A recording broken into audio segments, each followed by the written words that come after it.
European majors were generally steady against the dollar and yen in Asia today, but commodity currencies are dragged down by broad-based weakness in stocks. Weak economic data reminded investors of the gloomy economic outlook. Japan retail sales dropped -0.8% year-on-year in July, while Australian building approvals dropped -17.3% month-on-month in July. Sentiments were also affected as investors were scaling back their expectations on Bernanke's highly anticipated address in the Jackson Hole Symposium.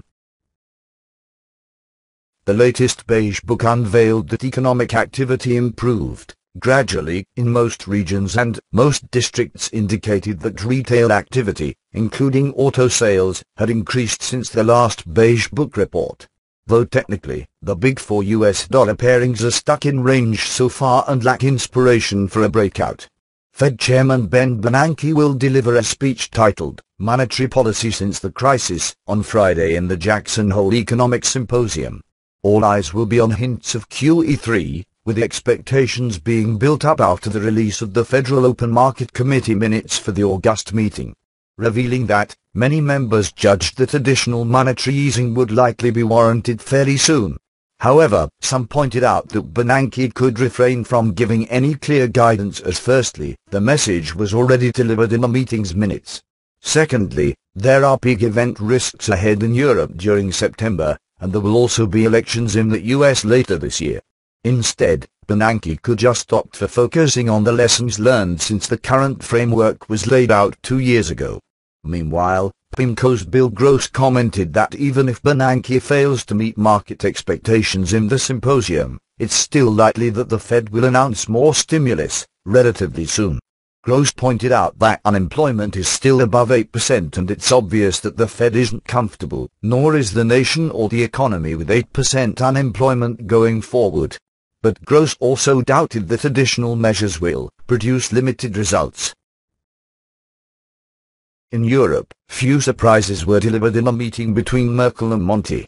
Merkel believed that the reforms being carried out by Italy will bear fruit, and stated that the market should approve the ability to cooperate within the Eurozone over the next months. However, Merkel also reiterated her opposition against granting a banking license for the European Stability Mechanism, as it is incompatible with EU law. In an article titled, "The Future of the Euro, Stability Through Change," European Central Bank President Draghi continued his pledge that the ECB would do all necessary to ensure price stability, remain independent and act within the limits of its mandate. Draghi emphasized that the ECB is not a political institution. Yet, he also pointed out that fulfilling the central bank's mandate sometimes requires us to go beyond standard monetary policy tools. Current financial markets are fragmented or influenced by irrational fears, and that affects the transmission of the ECB's monetary policy. He also said that such blockages need to be fixed to ensure a single monetary policy and therefore price stability for all euro area citizens. Looking ahead, German unemployment and Eurozone confidence indicators will be released in the European session along with UK mortgage approvals. From the US, the main focus will be on personal income and spending, which are expected to rise 0.3% and 0.5% in July respectively. Initial jobless claims are expected to be steady at 370,000. Aussie dollar, US dollar daily outlook. The pair is expected to drop further to as low as 1.0316, and intraday bias remains on the downside.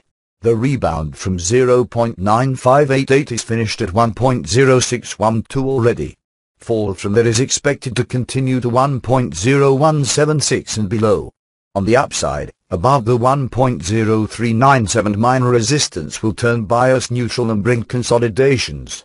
But recovery should be limited below the 1.0544 resistance and will bring another decline.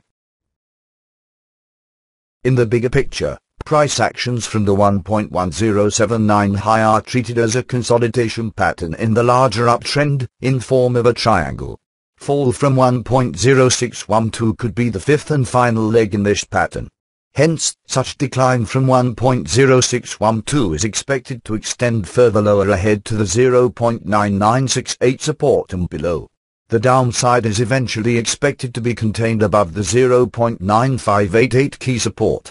After that, we might see an upside breakout from new high above 1.1079 after the consolidation completes.